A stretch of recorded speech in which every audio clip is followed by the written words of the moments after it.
Hello friends, स्वागत है आपका हमारे कॉलिंग टॉपर्स के इस प्लेटफॉर्म पे। दोस्तों, आज से हम शुरू करने वाले हैं क्लास 10th भूगोल, जिसमें हम पढ़ेंगे एक एक चैप्टर को एकदम लाइन बाय लाइन, और उसके ऑब्जेक्टिव क्वेश्चंस और उसके सब्जेक्टिव क्वेश्चन सभी को हम बारी बारी देखेंगे।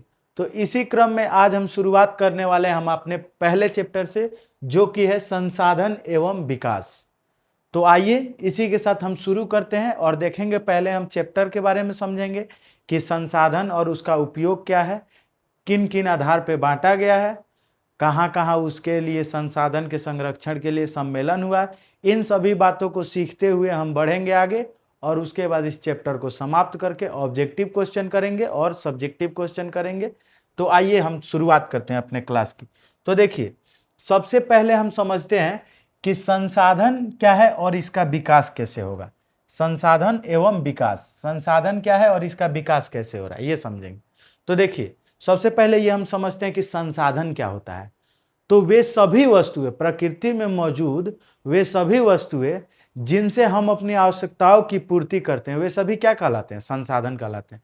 जो भी चीज आपको दिख जाए, जिनका उपयोग करके हम अपनी आवश्यकताओं की पूर्ति करते हैं, उसे हम क्या कहते हैं? संसाधन कहते हैं। देखिए, तो हमारे पर्यावरण में उपलब्ध प्रत्येक वस्तु जो हमारी आवश्यकताओं की पूर्ति करता है या पूरा करने में प्रयुक्त की जा सकती है, यानी प्रयोग की जा सकती है, तथा जो तकनीकी रूप से सुलभ, आर्थिक रूप से संभव और सांस्कृतिक रूप से स्वीकार्य हो, संसाधन कहलाती है।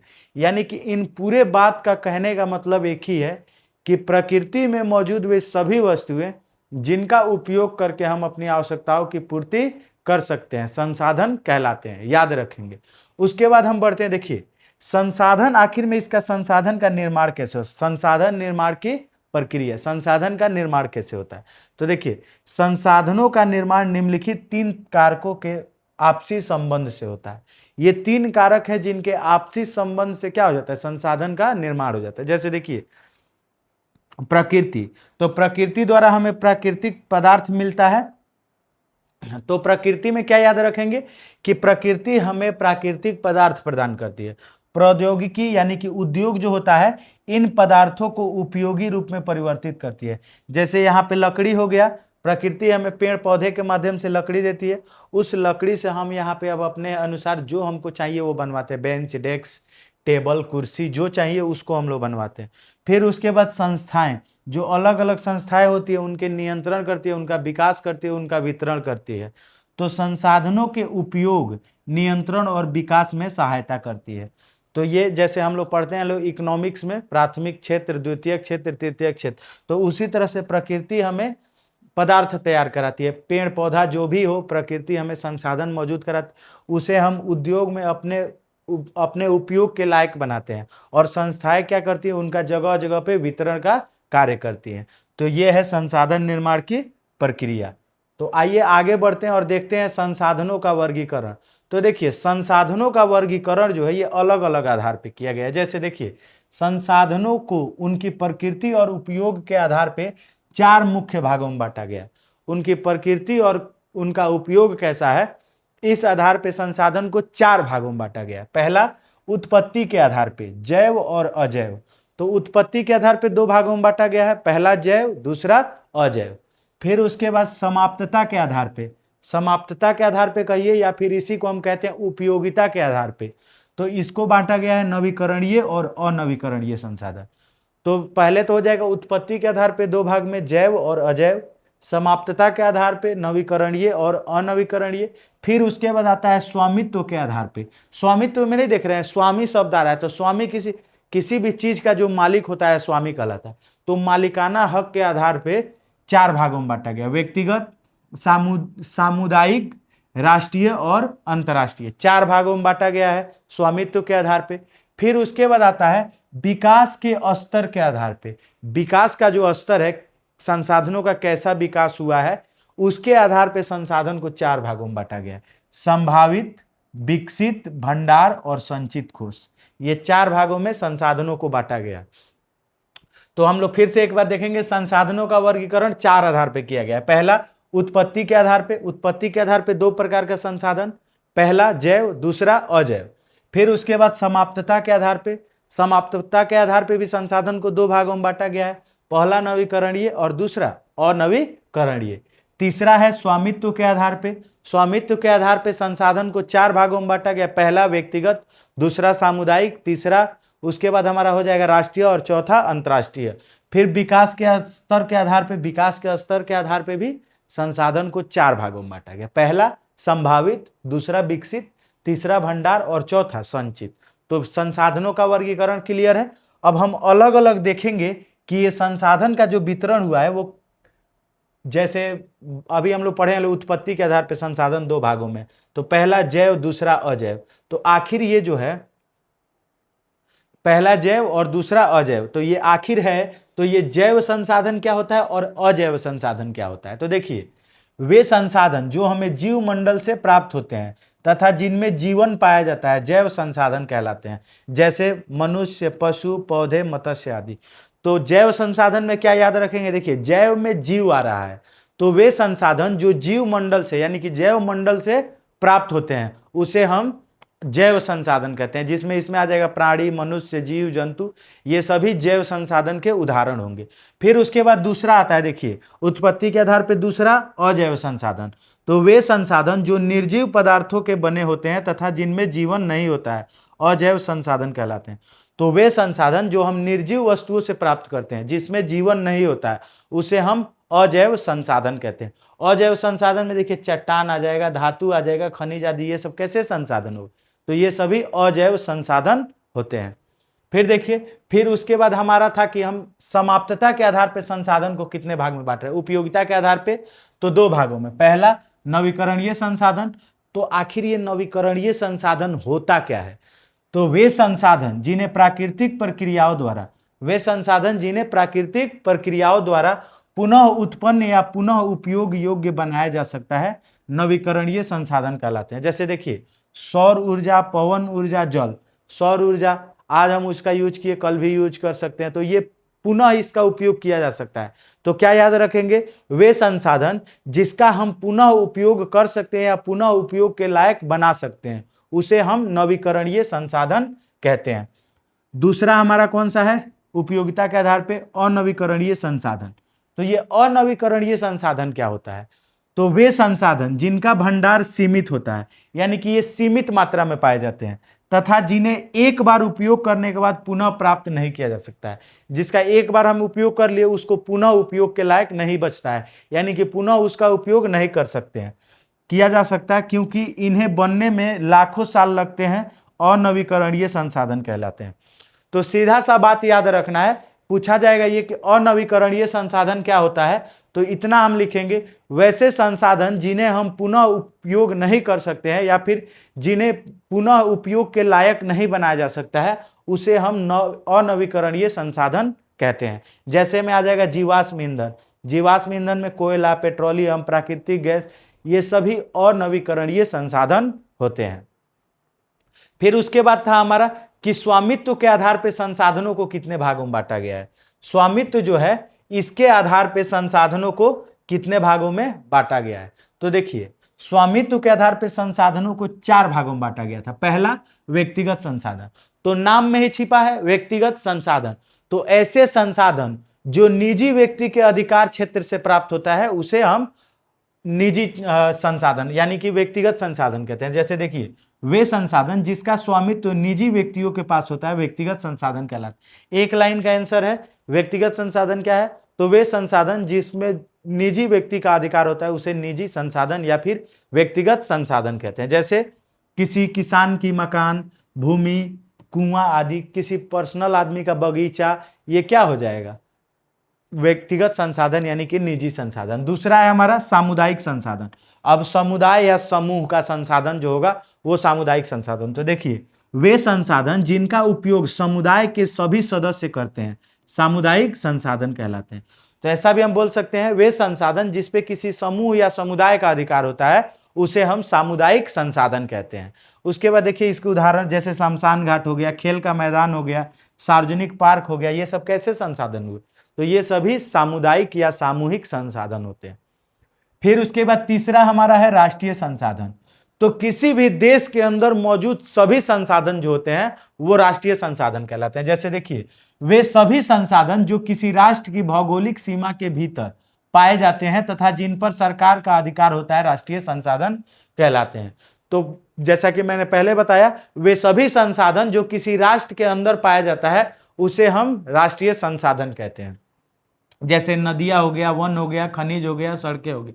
अब जैसे अगर हम लोग बात करें तो पहले अगर मेरा घर है तो वो मेरा निजी संसाधन है, यानी कि व्यक्तिगत संसाधन। लेकिन अगर राष्ट्र को जरूरत पड़ेगा तो राष्ट्र वो मेरा घर ले सकता है, तो वो राष्ट्रीय संसाधन के अंतर्गत भी आ जाएगा। तो मैंने क्या बोला, किसी भी राष्ट्र के अंदर पाए जाने वाले वे सभी संसाधन जिसे हम राष्ट्रीय संसाधन कहते हैं। उसके बाद चौथा होता है हमारा अंतर्राष्ट्रीय संसाधन। अंतर्राष्ट्रीय संसाधन क्या होता है, तो तट रेखा से 200 समुद्री मील की दूरी के बाद खुला महासागरीय क्षेत्र जहां किसी एक देश का अधिकार नहीं होता है, ये अंतर्राष्ट्रीय संगठनों की निगरानी में होते हैं और अंतर्राष्ट्रीय संसाधन कहलाते हैं।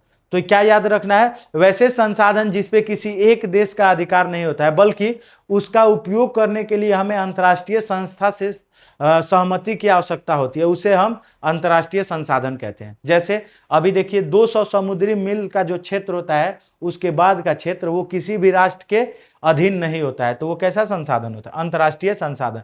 जैसे देखिए महासागर के संसाधन, अंटार्कटिका के, जैसे जो भी महासागर हो गया उससे 200 किलोमीटर के बाद का क्षेत्र ये संसाधन नहीं कहलाता है, यह अंतर्राष्ट्रीय संसाधन होता है। फिर देखिए, फिर हमारा अगला जो पॉइंट है वो है कि विकास के आधार पे, क्योंकि हम लोग 4 भागों में बांटे थे, तो पहला पढ़ लिए लोग उत्पत्ति के आधार पे, दूसरा पढ़ लिए लोग उपयोगिता या समाप्तता के आधार पे, तीसरा पढ़ लिए लोग हम लोग स्वामित्व के आधार पे, चौथा है हमारा विकास के स्तर के आधार पे संसाधनों का वर्गीकरण। विकास के स्तर के आधार पे संसाधनों को कितने भागों में बांटा गया, तो 4 भागों में। पहला हमारा संभावित संसाधन, इसी को आपको लिखा हुआ मिलेगा संभावित संसाधन। तो वे संसाधन जो किसी प्रदेश में विद्यमान तो होते हैं, यानी कि किसी प्रदेश में वो संसाधन मौजूद हैं परंतु वर्तमान में उनका उपयोग नहीं किया गया है, अर्थात जिनका उपयोग भविष्य में संभव हो, संभावित संसाधन कहलाते। उदाहरण के लिए राजस्थान और गुजरात में पवन ऊर्जा की संभावना। तो देखिए, वे सभी संसाधन जो किसी क्षेत्र में मौजूद तो हैं लेकिन उनका उपयोग नहीं किया जा रहा है, बल्कि उनके उपयोग करने की संभावना मौजूद है कि हम उसका उपयोग कर सकते हैं, तो वे सभी संभावित संसाधन कहलाते हैं। उसके बाद देखिए दूसरा हमारा विकसित संसाधन। दूसरा क्या होता है, विकसित संसाधन। तो वे संसाधन जिनके उपयोग की गुणवत्ता और मात्रा निर्धारित की जा चुकी है, तो वे सब वैसे संसाधन जिनकी हम मात्रा का पता कर चुके हैं और उनकी गुणवत्ता का पता कर चुके हैं, वो सभी विकसित संसाधन के अंतर्गत आते हैं। देखिए, वे संसाधन जिनके उपयोग की गुणवत्ता और मात्रा निर्धारित की जा चुकी है तथा जिनका वर्तमान में उपयोग हो रहा है विकसित संसाधन कहलाता है। जैसे में देख लीजिए कोयला हो गया, पेट्रोलियम हो गया, इनकी मात्रा और गुणवत्ता का पता लगा लिया है ना कि कोयला 4 प्रकार का होता है, एंथ्रासाइट, बिटुमिनस, लिग्नाइट, पीट, कौन बढ़िया है कौन खराब है ये सब हमको पता चल गया है, तो उस आधार पर हम इसका उपयोग कर लेते हैं। तो ये विकसित संसाधन जिनके हम मात्रा और गुणवत्ता के बारे में पता कर चुके हैं और उनका उपयोग कर रहे हैं। उसके बाद तीसरा हो जाएगा हमारा भंडार संसाधन। तीसरा भंडार संसाधन, तो वे संसाधन जो पर्यावरण में उपलब्ध हैं लेकिन प्रौद्योगिकी के अभाव में मानव की पहुंच से बाहर है, यानी कि उद्योग के अभाव में वो मानव के पहुंच से बाहर है, भंडार संसाधन कहलाते हैं। अब ध्यान से सुनिएगा, वे संसाधन जो पर्यावरण में मौजूद तो हैं लेकिन किसी तकनीक या उद्योग के अभाव में वो मानव के पहुंच से बाहर है, वो क्या कहलाते हैं, भंडार संसाधन।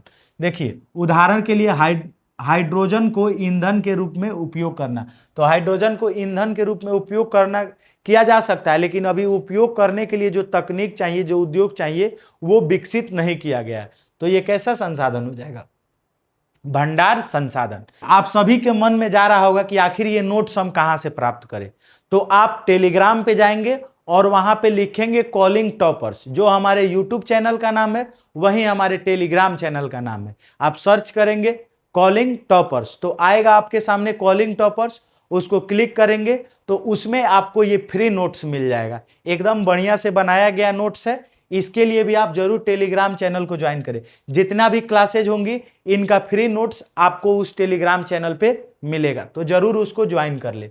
देखिए बढ़ते हैं हम आगे। अब हम पढ़ लिए, देखिए हमारा 1 बच गया है, माफ कीजिएगा, संचित कोश संसाधन। अब ये आखिर संचित कोश संसाधन क्या होता है?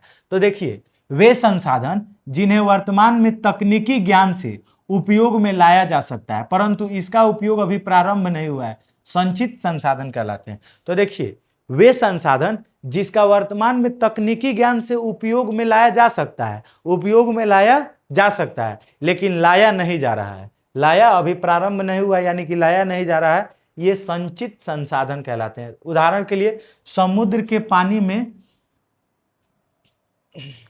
घुला हुआ भारी हाइड्रोजन, समुद्र के पानी में घुला हुआ भारी हाइड्रोजन, इसका हम उपयोग नहीं कर पा रहे हैं। तो देखिए, आप एक चीज देखे होंगे, संभावी संसाधन, भंडार संसाधन, संचित संसाधन, तीनों का एग्जाम्पल लगभग एक ही जैसा है। तो इसको बस याद करना है कि संभावित संसाधन ये पर्यावरण में मौजूद होते हैं, इनके प्रयोग में लाए जाने की संभावना भी होती है लेकिन अभी प्रयोग में नहीं लाया जा रहा है, ये संभावित संसाधन कहलाते हैं। भंडार में याद रखेंगे कि ये भी संसाधन मौजूद हैं लेकिन उद्योग के न होने के चलते हम इसको उपयोग में नहीं ला रहे हैं, उपयोग नहीं कर रहे हैं, इसीलिए कैसा संसाधन हो जाएगा? भंडार संसाधन, यानी भंडार करके रखा गया है।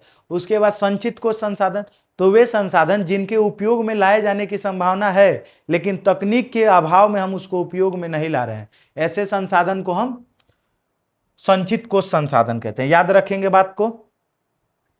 अब देखिए, नेक्स्ट जो हमारा पॉइंट है, संसाधनों का महत्व। आखिर हमारे जीवन में संसाधनों का कितना महत्व है, इसके बारे में हम लोग जानने वाले। तो देखिए, संसाधनों के महत्व में पहला पॉइंट आता है, संसाधन मानव की मूलभूत आवश्यकताओं जैसे भोजन, वस्त्र और आवास की पूर्ति करते हैं। जो संसाधन होते हैं ये मानव के हर आवश्यकताओं की पूर्ति करते हैं। शुरू में ही हम डेफिनेशन पढ़े हैं कि वे सभी संसाधन जो मानव की आवश्यकताओं की पूर्ति करते हैं संसाधन कहलाते हैं। तो वही बात है, संसाधन आर्थिक विकास और औद्योगिक प्रगति का आधार है। तो एक बात बताइए, संसाधन अगर रहेगा तभी ना हम उद्योग लगाएंगे, उद्योग लगाएंगे तब हम सामान बनाएंगे, बेचेंगे, उसको बाहर एक्सपोर्ट करेंगे, इंपोर्ट करेंगे, तो उससे हमारा क्या होगा? आर्थिक विकास भी होगा। तो संसाधन हमारे लिए जरूरी है। संसाधनों के माध्यम से रोजगार के अवसर उत्पन्न होते हैं। अब संसाधन रहेगा, उद्योग लगेगा, उद्योग लगेगा तो रोजगार के अवसर उत्पन्न होंगे। फिर उसके बाद संसाधन राष्ट्रीय विकास और आत्मनिर्भरता में सहायक होते हैं। अब किसी के पास, मान जाइए किसी का जमीन है, किसी के पास बहुत सारा संसाधन है, उसके पास बहुत ज्यादा भूमि संसाधन है, तो वो कृषि कार्य कर रहा है, तो उससे देखिए राष्ट्रीय विकास भी होगा, क्योंकि वो मान जाइए कि कोई उद्योग लगा रहा है तो उद्योग लगाएगा तो टैक्स भरेगा, वो अपना सामान बेचेगा, उस पर टैक्स देगा, तो इससे क्या होगा? राष्ट्र का भी विकास होगा और जो आदमी कर रहा है वो आत्मनिर्भर भी होगा और लोगों को रोजगार भी प्रदान कराएगा। जैसे संसाधनों का उचित और सतत उपयोग पर्यावरण संतुलन बनाए रखने में मदद करता है। जो संसाधनों का उचित उपयोग यानी कि जितना जरूरी हो उतना ही उपयोग करें, और सतत उपयोग यानी कि लगातार थोड़ा थोड़ा उपयोग करें। ऐसा नहीं कि आज बहुत ज्यादा उपयोग कर रहे हैं, जैसे हमें पानी की जरूरत है 1 जग की, हम कर रहे हैं 1 बाल्टी, तो ये गलत बात है। आपको अगर 1 जग का उपयोग का है तो आप रोज 1 जग का उपयोग कीजिए, बजाय रोज 1 बाल्टी के। तो सतत उपयोग कीजिए और उचित उपयोग कीजिए, पर्यावरण संतुलन बनाए रखने में मदद करता है। अब उसके बाद है संसाधनों के अंधाधुंध उपयोग से उत्पन्न समस्याएं। अब संसाधनों का जो हम बिना सोचे समझे लगातार उपयोग कर रहे हैं, इससे क्या क्या समस्याएं हमारे जीवन में उत्पन्न हो सकती हैं, इसके बारे में। तो पहला है संसाधनों का ह्रास। तो जो संसाधन सीमित है उसका ह्रास यानी कि कमी आ जाएगा। जैसे देखिए, संसाधनों का तेजी से दोहन होने से कई संसाधन जो है समाप्ति की ओर बढ़ रहे हैं। जैसे कोयला देख लीजिए, कोयला ये हमारा अनवीकरणीय संसाधन है, तो इसका जितना ज्यादा हम उपयोग करेंगे उतना ज्यादा ये खत्म होते जाएगा। उसके बाद जंगल को भी आप देख रहे हैं, बहुत ज्यादा विकास के नाम पे जंगल को काटा जा रहा है, जिससे संसाधनों का क्या हो रहा है? ह्रास हो रहा है। उसके बाद समाज का बंटवारा। अब एक बात बताइए, संसाधन का अगर सही वितरण होगा तब ना समाज में बंटवारा नहीं होगा, नहीं तो अगर संसाधन का गलत वितरण होगा तो समाज में बंटवारा होगा। देखिए, जैसे संसाधनों के असमान वितरण के कारण समाज अमीर और गरीब वर्गों में विभाजित हो जाता है। सही बात है, जिसके पास ज्यादा संसाधन वो अमीर, जिसके पास कम संसाधन वो गरीब। तो इसीलिए संसाधनों का एकदम समान वितरण करना चाहिए, बराबरी से वितरण करना चाहिए। उसके बाद तीसरा है हमारा वैश्विक संकट। वैश्विक संकट भी उत्पन्न हो सकती है, जैसे भूमंडलीय तापन यानी कि ग्लोबल वार्मिंग, ओजोन परत का क्षय, ओजोन लेयर में छेद हो जाना, पर्यावरण प्रदूषण, भूमि निम्नीकरण, भूमि की कमी हो जाना। तो भूमि कहने का मतलब कृषि योग्य भूमि की कमी हो जाना। तो ये सभी संसाधनों के अंधाधुंध उपयोग से होने वाली समस्याएं हैं, तो याद रखेंगे। फिर देखिए, फिर हमारे सामने आता है, आप जब किताब में पढ़े होंगे तो सतत विकास, तो इसी को सतत पोषणीय विकास भी कहते हैं।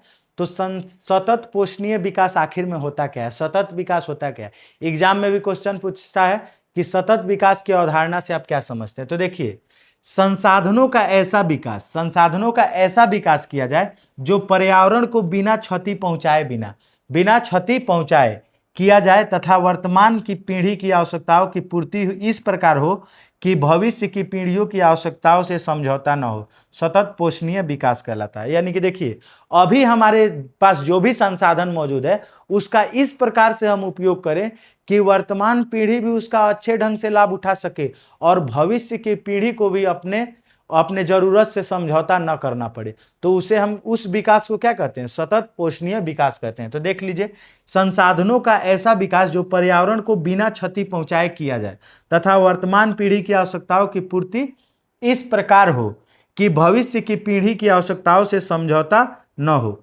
सतत पोषणीय विकास कहलाता है। सतत पोषणीय विकास कहलाता है। फिर उसके बाद देखिए, अगला जो हमारा पॉइंट है वो आता है संसाधनों के न्याय संगत बंटवारे की आवश्यकता। संसाधन जो है उसके न्याय संगत बंटवारे की आवश्यकता है, यानी कि संसाधनों का न्याय संगत बंटवारा हो जाए। तो पहले देखिए, मानव जीवन की गुणवत्ता बनाए रखने के लिए जरूरी है न्याय संगत बंटवारा। क्वेश्चन ये है कि संसाधनों का न्याय संगत बंटवारे की आवश्यकता आखिर में क्यों है।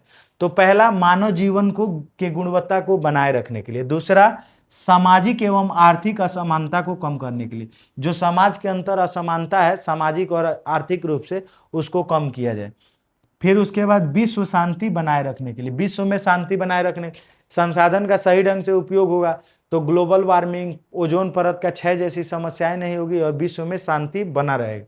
फिर उसके बाद हमारा चौथा है पर्यावरण संतुलन बनाए रखने के लिए। अगर संसाधनों का सही ढंग से उपयोग करेंगे, उचित उपयोग करेंगे, तो हमारा पर्यावरण संतुलन भी बना रहेगा, इससे हमारे संसाधनों को ज्यादा नुकसान नहीं होगा। फिर देखिए, संसाधनों का योजनाबद्ध, न्याय संगत और सतत उपयोग आवश्यक है। यानी कि संसाधनों का एकदम योजनाबद्ध, सतत रूप से और उचित उपयोग करें, ये हमारे लिए जरूरी है। बढ़ते हैं आगे। उम्मीद है कि आप लोगों को समझ में आ रहा होगा। एक बार फिर मैं आपको बता देता हूं, अगर आपको ये नोट्स चाहिए तो आप हमारे टेलीग्राम चैनल कॉलिंग टॉपर्स को ज्वाइन जरूर कर ले। कॉलिंग टॉपर्स को आप ज्वाइन करेंगे तो उस पर आपको मिल जाएगा ये फ्री नोट्स, एकदम बढ़िया से सजाया गया नोट्स है। एक क्वेश्चन भी आपका एग्जाम का इस नोट से बाहर नहीं आएगा। बढ़ते हैं आगे। फिर देखिए, यहां पे हमारा कुछ है संसाधन नियोजन। आखिर ये संसाधन नियोजन क्या कहलाता है, संसाधन नियोजन। तो देखिए, संसाधन नियोजन मतलब आप जानते ही हैं कि प्लानिंग होता है। तो संसाधनों का अब हम प्लान करके उपयोग करेंगे योजनाबद्ध तरीके से, ताकि हम उसका उचित उपयोग करें। देखिए, संसाधनों के उचित, न्यायसंगत और सतत उपयोग के लिए योजना बनाना संसाधन नियोजन कहलाता है। तो संसाधनों का न्याय संगत, उचित ढंग से उपयोग करने के लिए जो हम योजना बनाते हैं उसको हम क्या कहेंगे, नियोजन कहेंगे। अब देखिए, भारत में जो है ये संसाधन नियोजन की आवश्यकता क्यों है, भारत में आखिर संसाधन नियोजन जरूरी क्यों है। तो भारत में संसाधनों का वितरण असमान है, इसीलिए संसाधन नियोजन की आवश्यकता है। जैसे संसाधनों का नियोजन असमान करने का मतलब, कहीं पे खूब मात्रा में संसाधन पाए जाते, कहीं पे पाए ही नहीं। जैसे झारखंड में कोयला ज्यादा मात्रा में पाया जाएगा, बिहार में पाया ही नहीं जाएगा। तो ये संसाधनों का असमान वितरण है, इसीलिए हम संसाधन नियोजन जरूरी है, ताकि सबको इसका लाभ हो और संसाधनों का उचित उपयोग हो। फिर उसके बाद संसाधन नियोजन के चरण। आखिर संसाधन नियोजन जो है इसके कौन कौन से चरण है। तो पहला, संसाधनों की पहचान और सूची बनाना। सबसे पहले आप संसाधनों, इमेजिन कीजिएगा, जब पूछेगा संसाधन नियोजन के चरण बताइए, तो इमेजिन कीजिएगा कि पहले हम क्या करेंगे, संसाधन नियोजन की एक सूची बनाएंगे, संसाधनों की पहचान करेंगे और उसकी सूची बनाएंगे। हम जैसे देख लिए कि यहाँ पे कोयला बहुत ज्यादा मौजूद है और उसकी सूची बना लिए कि इस जगह पे कोयला है। फिर उसको निकालने के लिए उपयुक्त तकनीक और योजना तैयार करना, तकनीक का इकट्ठा करना और उसको कैसे निकालना, इसका योजना बनाना। फिर हमारा तीसरा पॉइंट आता है राष्ट्रीय विकास, राष्ट्रीय विकास योजनाओं के साथ समन्वय। अब राष्ट्रीय विकास योजना जो अलग अलग एजेंसी काम कर रही है राष्ट्र के विकास के लिए, उनसे समन्वय। तो ये 3 चरण है संसाधन के नियोजन के लिए। बढ़ते आगे, फिर इसके बाद देखिए हमारा इंपॉर्टेंट पॉइंट आता है रिसोर्स कंजर्वेशन, यानी कि संसाधन संरक्षण। अब ये संसाधन संरक्षण क्या होता है ये समझिए। तो देखिए, संसाधन किसी भी प्रकार के आर्थिक और सामाजिक विकास में महत्वपूर्ण भूमिका निभाते हैं। जो संसाधन होता है किसी भी प्रकार के आर्थिक और सामाजिक विकास में महत्वपूर्ण भूमिका निभाते हैं, लेकिन संसाधनों का विवेकहीन उपयोग, यानी कि विवेकहीन उपयोग मतलब हम बुद्धि विवेक से संसाधनों का उपयोग नहीं कर रहे हैं, अंधाधुंध उपयोग करते जा रहे हैं। विवेकहीन उपयोग और अत्यधिक उपयोग कई समस्याओं को जन्म देता है। तो संसाधनों से हम अपनी आवश्यकताओं की पूरी करते हैं, चाहे वो आर्थिक हो चाहे सामाजिक हो। विकास के लिए संसाधन महत्वपूर्ण है, लेकिन संसाधनों का जब हम विवेकपूर्ण एक गलत तरीके से यानी कि उचित ढंग से उपयोग नहीं करेंगे तो संसाधनों की समस्याएं उत्पन्न हो जाएगी, संसाधनों की कमी की समस्याएं उत्पन्न हो जाएंगी। इसीलिए संसाधन का संरक्षण जरूरी है। तो संसाधनों का संरक्षण आवश्यक है। अब यहाँ पे दिया गया है संसाधन संरक्षण का अर्थ क्या होता है। तो संसाधनों का संरक्षण का अर्थ है कि संसाधनों का इस प्रकार उपयोग करना कि वे लंबे समय तक उपलब्ध रहें और उनका अनावश्यक या अत्यधिक दोहन ना हो। यानी कि अब हम संसाधनों का एक योजनाबद्ध तरीके से नियोजन बना के इस प्रकार उपयोग करें कि संसाधनों का जो है संसाधन हमारे पास वो लंबे समय तक उपलब्ध रहे और उनका अत्यधिक दोहन ना हो, यानी कि अंधाधुंध दोहन ना हो। इसी को हम लोग क्या कहते हैं, संसाधन संरक्षण। फिर हमारे सामने क्वेश्चन ये आता है कि आखिर ये संसाधन संरक्षण की आवश्यकता क्या है, संसाधन संरक्षण की आवश्यकता क्या है। तो देखिए, संसाधनों की सीमितता, यानी कि कहने का मतलब जो संसाधन सीमित है तो ये जाहिर सी बात है कि हम जितना ज्यादा उसका उपयोग करते जाएंगे वो संसाधन उतना ज्यादा खत्म होते जाएगा। तो कुछ संसाधन जैसे कोयला, पेट्रोलियम सीमित मात्रा में है और एक बार समाप्त होने पर पुनः प्राप्त नहीं हो सकते हैं। तो जब पुनः प्राप्त ही नहीं होगा तो ये तो खत्म हो जाएगा, तो फिर हम अपने भविष्य की आवश्यकताओं की पूर्ति कैसे करेंगे। इसीलिए संसाधन के संरक्षण की आवश्यकता हमें होती है। फिर उसके बाद है भविष्य की पीढ़ियों के लिए। तो यदि आज संसाधनों का अत्यधिक उपयोग किया गया, यदि संसाधनों का आज के समय में अत्यधिक उपयोग किया गया है तो भविष्य की पीढ़ियों के लिए संसाधन उपलब्ध नहीं रहेंगे। जो बात मैंने अभी आपको बताया कि मान जाइए कोयला सीमित है, अगर आज ही हम उसका अंधाधुंध दोहन कर देते हैं, बहुत ज्यादा उपयोग कर लेते हैं, योजनाबद्ध तरीके से उपयोग नहीं करते हैं, तो वो संसाधन तो खत्म हो जाएंगे। तो भविष्य की पीढ़ी क्या करेगी, आखिर में उनकी कमी आएगी ना संसाधन में। तो ऐसा हमें नहीं करना, इसीलिए संसाधन संरक्षण आवश्यक है। फिर उसके बाद पॉइंट आता है पर्यावरण संरक्षण। अब भाई पर्यावरण का संरक्षण भी करना जरूरी, क्योंकि हमें पर्यावरण द्वारा बहुत से संसाधन प्राप्त होते हैं। तो अत्यधिक दोहन से पर्यावरण असंतुलित हो जाता है, प्रदूषण और जलवायु परिवर्तन जैसी समस्याएं उत्पन्न होती है। ये हमारा तीसरा कारण है। चौथा कारण आर्थिक संतुलन। आर्थिक संतुलन भी बनाने के लिए संसाधन का संरक्षण जरूरी है। जैसे संसाधनों के सही उपयोग से आर्थिक विकास स्थिर और संतुलित बना रहता है। अगर हम संसाधनों का सही विकास कर रहे हैं तो हमारा जो आर्थिक संतुलन है वो स्थिर बना रहता है। अब यहाँ पे दिया गया देखिए एक पॉइंट है संसाधन संरक्षण के उपाय। कैसे कैसे हम संसाधन का संरक्षण कर सकते हैं। पॉइंट दिया गया कि कैसे कैसे हम संसाधन का संरक्षण कर सकते हैं। पहला पॉइंट है संसाधन संरक्षण के उपाय। तो इसमें क्या क्या है, पहला है विवेकपूर्ण उपयोग। अब सबसे पहला पॉइंट तो यही है भाई कि हमारे पास जो संसाधन मौजूद है उनके पास हम विवेकपूर्ण उपयोग करेंगे ना, विवेकपूर्ण उपयोग। जैसे मान लीजिए कि मेरे पास 5,000 रुपया है, तो हम उसको, अब मेरे पास 5,000 रुपया है, अब हमको 5,000 कब मिलेगा, अगले महीने में मिलेगा, ऐसा मान लेते हैं। तो एक बात बताइए, अगर उस 5,000 को हम आज 5 तारीख को खत्म कर देते हैं, मान जाइए कि आज तो 8 तारीख है, तो अगर 8 तारीख को हम खत्म कर देते हैं तो ये तो नुकसान हो गया मेरा, क्योंकि अब हमको 22 दिन क्या करना पड़ेगा, इधर उधर काम चलाना पड़ेगा, सोचना पड़ेगा कि कहाँ से पैसा लाए। तो अगर हम सही ढंग से इसका उपयोग करते तो हम ये 22 दिन उसी 5,000 से मैनेज करते। तो ऐसे ही होता है विवेकपूर्ण उपयोग। संसाधनों का उपयोग आवश्यकता के अनुसार करना चाहिए, अनावश्यक उपयोग से बचना चाहिए, जितना जरूरत हो उतना ही उपयोग करें। पुनः चक्रण, यानी कि अब संसाधनों का पुनः चक्रण पर भी ध्यान देना चाहिए, जैसे उपयोग किए गए पदार्थों को पुनः उपयोग में लाना चाहिए। फिर उसके बाद वैकल्पिक साधनों का उपयोग, अगर मान जाइए कि कोयला के जगह पे हम किसी और चीज से काम चला ले रहे हैं तो हमें उसका भी उपयोग करना चाहिए। जैसे देखिए अनवीकरणीय संसाधनों के स्थान पर नवीकरणीय संसाधनों जैसे सौर ऊर्जा, पवन ऊर्जा का उपयोग बढ़ाना। आपको पता होगा कि बिजली जो बनता है वो कोयला से भी बनता है, तो अगर हम बहुत ज्यादा मात्रा में जल विद्युत से ऊर्जा बनाएंगे, जल विद्युत बनाएंगे, तो इससे क्या होगा, कोयला का यूज कम होगा और संसाधन को हम बचा लेंगे। बिजली का खपत अगर हम सोलर लगा के करते हैं तो कोयला से बिजली बनाने का जरूरत होगा, कम से कम हम लोग बिजली यूज करेंगे, क्योंकि दिन भर तो हम सोलर से ही बिजली प्राप्त कर लेंगे। फिर उसके बाद तकनीकी विकास, ऐसा अब कुछ पहले जो काम होता था वो खुद आदमी अपने हाथों से करता था, तो उसमें बहुत सारे संसाधन बर्बाद होते थे, लेकिन अब तकनीक के हो जाने से संसाधनों की बर्बादी रुकी है।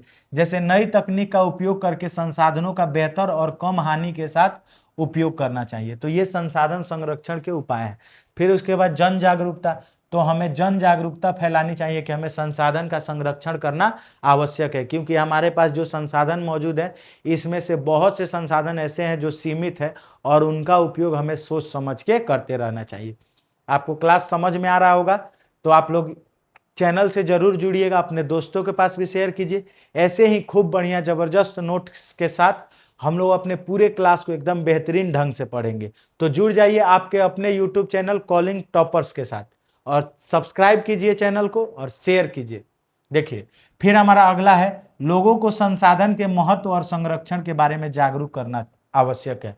अब लोगों को संसाधन का महत्व बताइए कि संसाधन हमारे जिंदगी में कितने उपयोगी हैं, इनका अगर हम संरक्षण करते हैं तो हमें कितना आगे फायदा होगा, ये सब हमें लोगों को जागरूक करने के लिए बताना चाहिए। तो ये थे संसाधन संरक्षण के उपाय। बढ़ते हैं आगे। फिर हमारा नेक्स्ट जो पॉइंट है, अब आपको पता होगा कि संसाधनों के संरक्षण के लिए अलग अलग सम्मेलन हुए हैं, अलग अलग काम हुए हैं, तो उन्हीं के बारे में हम देखेंगे, क्योंकि इनसे ऑब्जेक्टिव क्वेश्चन एग्जाम में पूछे जाते हैं। तो आइए देखते हैं। प्रथम पृथ्वी सम्मेलन, प्रथम पृथ्वी सम्मेलन कब हुआ था? तो प्रथम पृथ्वी सम्मेलन का आयोजन 3 जून से लेकर 14 जून 1992 तक हुआ, रियो डी जेनेरो में किया गया। रियो डी जेनेरो अगर पूछा जाएगा कहाँ पे है तो ब्राजील में है, रियो डी जेनेरो में किया गया था, जिसमें विकसित एवं विकासशील देशों के लगभग 178 प्रतिनिधियों ने, देखिए विकसित और विकासशील देश के 178 प्रतिनिधियों ने भाग लिया। इस सम्मेलन में ग्लोबल वार्मिंग, वन संरक्षण, जैव विविधता कार्यक्रम 21 एवं रियो घोषणा पत्र पर समझौता किए गए। यानी कि ये प्रमुख कारण थे जिसके चलते ये सम्मेलन किया गया। प्रथम पृथ्वी को कैसे सुरक्षित किया जाए, ग्लोबल वार्मिंग पृथ्वी के लिए खराब है, वन संरक्षण जरूरी है, जैव विविधता जरूरी है, जीवों की विविधता है वो जरूरी है, तो इन सभी को कैसे संरक्षित किया जाए, इसीलिए पहला पृथ्वी सम्मेलन हुआ था 3 जून से लेकर 14 जून 1992 तक। कहाँ हुआ था? तो रियो डी जेनेरो में। रियो डी जेनेरो कहाँ पे है? ब्राजील में। फिर देखिए, फिर दूसरा पॉइंट जो आता है एजेंडा 21। एजेंडा 21, इसको हिंदी में कार्यक्रम 21 भी कहते हैं। संयुक्त राष्ट्र पर्यावरण और विकास, संयुक्त राष्ट्र पर्यावरण और विकास के तत्वाधान में रियो डी जेनेरो सम्मेलन में राष्ट्राध्यक्ष द्वारा स्वीकृत 800 पृष्ठीय घोषणा पत्र है, जिसमें सतत विकास को प्राप्त करने के लिए 21 कार्यक्रम को स्वीकृत किया गया। अभी हम लोग ऊपर पढ़े लो ना, प्रथम पृथ्वी सम्मेलन में कार्यक्रम 21 पे भी चर्चा हुआ था। तो अगर आपसे पूछा जाएगा कि एजेंडा 21 क्या है, तो देखिए यहाँ पे दिया गया है, रियो डी जेनेरो में जो सम्मेलन हुआ था राष्ट्राध्यक्षों द्वारा स्वीकृत 800 पृष्ठीय, कितना? 800 पृष्ठीय घोषणा पत्र है, जिसमें सतत विकास को प्राप्त करने के लिए 21 कार्यक्रम को स्वीकृत किया गया। सतत विकास को प्राप्त करने के लिए 21 कार्यक्रम को स्वीकृत किया गया। इस एजेंडा 21 को गठित करने हेतु सभी देशों को दिशा निर्देश दिए गए, सभी देशों ने निर्देश दिए गए तथा इस पर होने वाले खर्च के वहन हेतु विश्व पर्यावरण कोष की स्थापना की गई। अब पर्यावरण से जरूरी जो 21 कार्यक्रम बनाया गया उस पे खर्च भी तो काम किया जाएगा, तो खर्च भी होगा, उस खर्च को वहन कौन करेंगे? तो विश्व पर्यावरण कोष में सभी अपने अपने देश से कुछ उस कोष में पैसा डालेंगे और उस कोष से उस कार्य के लिए खर्च होगा।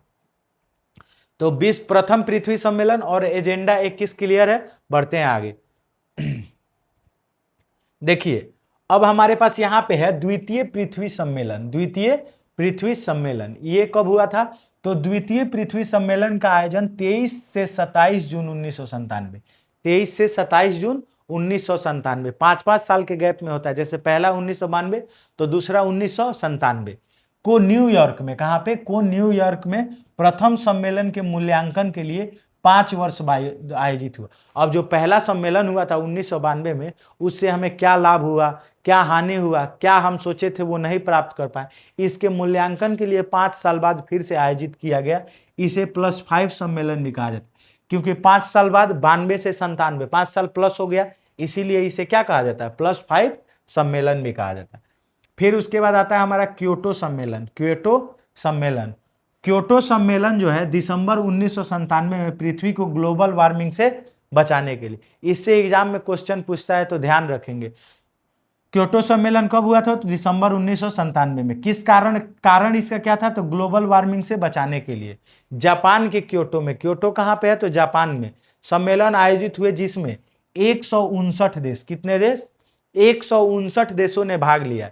इसमें 6 गैसों पर जो ग्लोबल वार्मिंग के लिए जिम्मेवार गैस है उन पे रोक लगाया गया। CO2, मीथेन, N2O, HFC, पर फ्लोरोकार्बन, सल्फर हेक्साक्लोराइड को ग्लोबल वार्मिंग के लिए जिम्मेदार मानते हुए इसके उपयोग पर कटौती के सहमति बनी। जहां यूरोपीय संघ ग्रीन हाउस गैसों के उत्सर्जन में 8%, संयुक्त राज्य अमेरिका 7% एवं जापान 6% की कटौती पर सहमत हुए।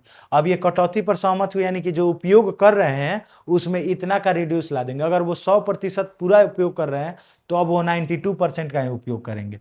इसे मॉन्ट्रियल प्रोटोकॉल भी कहा जाता है। इसे मॉन्ट्रियल समझौता का विस्तार भी माना जाता है। इसे मॉन्ट्रियल समझौता का विस्तार भी माना जाता है। इस सम्मेलन को विश्व पर्यावरण सम्मेलन या ग्रीन हाउस सम्मेलन के नाम से भी जानते हैं। तो याद रखेंगे क्योटो सम्मेलन हमारे लिए इंपॉर्टेंट है।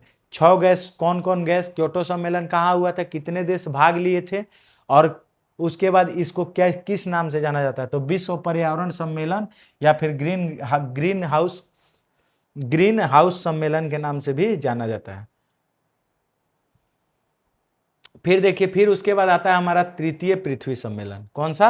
तृतीय पृथ्वी सम्मेलन। तो इसमें क्या किया गया? तृतीय पृथ्वी सम्मेलन कहाँ हुआ था? जोहान्सबर्ग में। कब हुआ था? तो 2002 में। जोहान्सबर्ग कहाँ है? तो साउथ अफ्रीका में। देखिए, तृतीय पृथ्वी सम्मेलन का आयोजन 10 वर्ष बाद 26 अगस्त से 4 सितंबर 2002 में जोहान्सबर्ग में आयोजित हुआ। इस सम्मेलन में पर्यावरण संबंधित 150 धाराओं पर विश्व स्तरीय सहमति तैयार करना था, पर इस सम्मेलन का कोई परिणाम नहीं निकल सका। इस सम्मेलन का विश्व के विभिन्न देशों में लगभग 2000 प्रतिनिधियों ने भाग लिया। अब विभिन्न देशों के लगभग 2000 प्रतिनिधियों ने भाग लिया। तो याद रखेंगे तीसरा पृथ्वी सम्मेलन कब हुआ था? तो 26 अगस्त से 4 सितंबर 2002। कहाँ पे हुआ था? तो जोहान्सबर्ग में। जोहान्सबर्ग कहाँ पे है? तो साउथ अफ्रीका। कब हुआ था? तो 2002। इतना बात आप याद रखेंगे, इनसे क्वेश्चन बनता है। अब एक चीज और है, जैसे यहाँ पे मैंने लिख रखा है, क्या आप जानते हैं, जो हमारे किताब के बॉक्स में बना के दिया हुआ था, पर्यावरण संरक्षण हेतु सर्वप्रथम स्टॉकहोम सम्मेलन, विश्व शिखर सम्मेलन भी इसको कहते हैं, प्रथम स्टॉकहोम सम्मेलन में आयोजित हुआ था।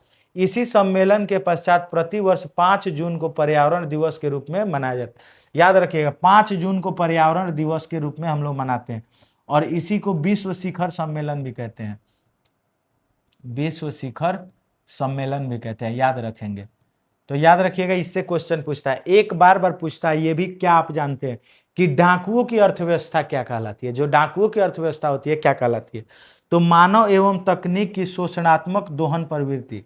मानव एवं तकनीक की शोषणात्मक दोहन प्रवृत्ति जो है डाकुओं की अर्थव्यवस्था कहलाती है। अब मान लीजिए, चाहे मानव हो गया चाहे तकनीक हो गया, वो सब संसाधन, मानव भी एक संसाधन है, तकनीक भी एक संसाधन है। अब हम इस तरह से उसका उपयोग कर रहे हैं कि हम उसका लग रहा है शोषण कर रहे हैं, शोषण की तरह जरूरत से ज्यादा उसका उपयोग कर रहे हैं। तो इस अर्थव्यवस्था को डाकुओं की अर्थव्यवस्था कहते हैं। याद रखेंगे।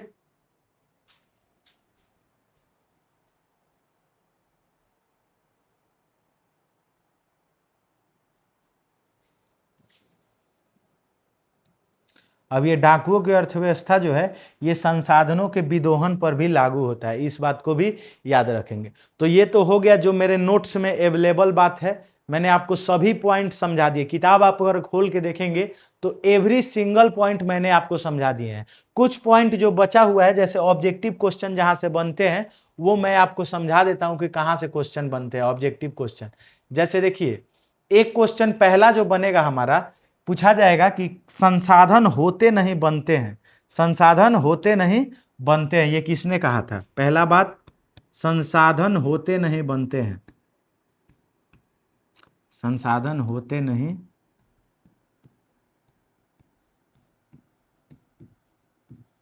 बनते हैं, ये कहा था जिम्मरमैन ने। किसने कहा था? जिम्मरमैन ने। संसाधन होते नहीं है बल्कि बनते हैं, ये कहने वाले कौन थे? जिम्मरमैन। फिर उसके बाद महात्मा गांधी का भी एक कथन था, हमारे पास पेट भरने के लिए बहुत कुछ है, हमारे पास पेट भरने के लिए बहुत कुछ है, पेट भरने के लिए बहुत है पर पेटी भरने के लिए नहीं, बहुत है लेकिन पेटी भरने के लिए नहीं।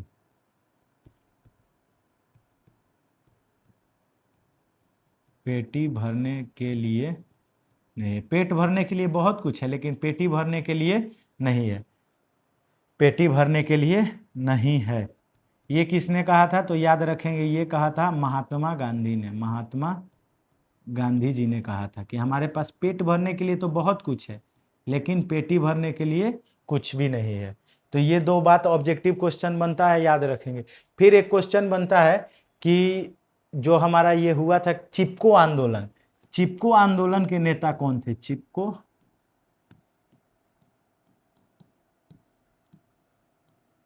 आंदोलन के नेता, चिपको आंदोलन के नेता कौन थे? के चिपको आंदोलन के नेता तो ये थे हमारे सुंदरलाल बहुगुणा, सुंदर लाल बहुगुणा। उसके बाद एक और क्वेश्चन पूछता है कि नर्मदा बचाओ आंदोलन के नेता कौन थे? क्वेश्चन ये पूछता है कि नर्मदा बचाओ आंदोलन के नेता कौन थे? नर्मदा बचाओ आंदोलन के नेता, आंदोलन के नेता। तो नर्मदा बचाओ आंदोलन के नेता जो थे वो मेधा पाटेकर। कौन थे? मेधा पाटेकर। फिर उसके बाद आपके सामने एक क्वेश्चन आएगा कि वर्षा जल संचयन कर, जल का संरक्षण करने का किसने बात किया था? वर्षा जल संचय, वर्षा जल संचयन के नेता कौन थे? तो ये थे संदीप पांडे। कौन थे? संदीप पांडे। आप किताब में खोल के देखेंगे तो आपको मिलेगा संदीप पांडे के बारे में, संदीप पांडे। अब ये तो हो गया वर्षा जल संचयन। तो 4 ऑब्जेक्टिव क्वेश्चन ये हुआ, एक महात्मा गांधी, एक जिम्मरमैन, 6 ऑब्जेक्टिव क्वेश्चन हुआ। एक क्वेश्चन और पूछा जाता है संसाधन के संरक्षण के लिए, संसाधन, यहाँ पे देखिए पॉइंट बना दे अलग, संसाधन के संरक्षण के लिए, संरक्षण के लिए, संरक्षण के लिए, संरक्षण के लिए 1968 में, 1968 में, 1968 में क्लब ऑफ रोम ने, क्लब ऑफ रोम ने वकालत की थी। रोम ने वकालत की थी। ये बात हो गया। ये ऑब्जेक्टिव क्वेश्चन कभी कभी बनता है। एक क्वेश्चन और अगर बनेगा तो बन सकता है। क्वेश्चन ये बनेगा, देखिए कि क्लब ऑफ रोम तो हम लोग लिख लिए, आप लोग स्क्रीनशॉट ले लीजिएगा। क्लब ऑफ रोम तो हम लिख लिए। फिर उसके बाद एक पॉइंट और बनता है, अगर आप ध्यान दिए होंगे, किताब कभी पढ़े होंगे खोल के, तो क्वेश्चन ये बनता है कि स्मॉल इज ब्यूटीफुल, स्मॉल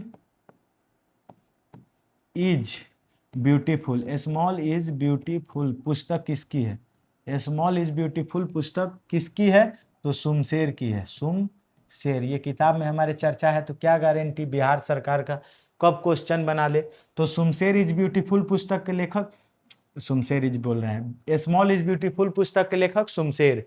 पूछा जाए अगर इसका प्रकाशित कब हुआ था, प्रकाशित, ये प्रकाशित कब हुआ था, तो ये 1974 में, ये प्रकाशित हुआ था 1974 में।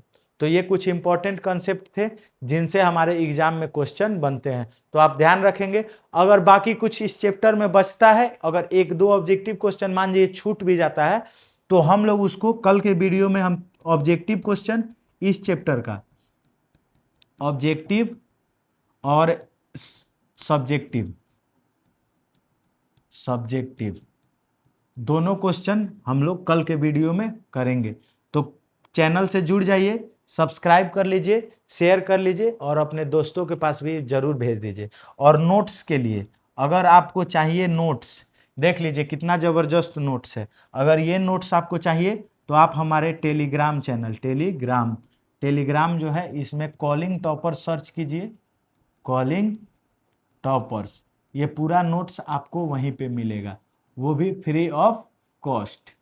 तो ध्यान रखेंगे, मिलते हैं आपसे अगले वीडियो में। आज के लिए बस इतना ही, धन्यवाद, राधे राधे, जय हिंद।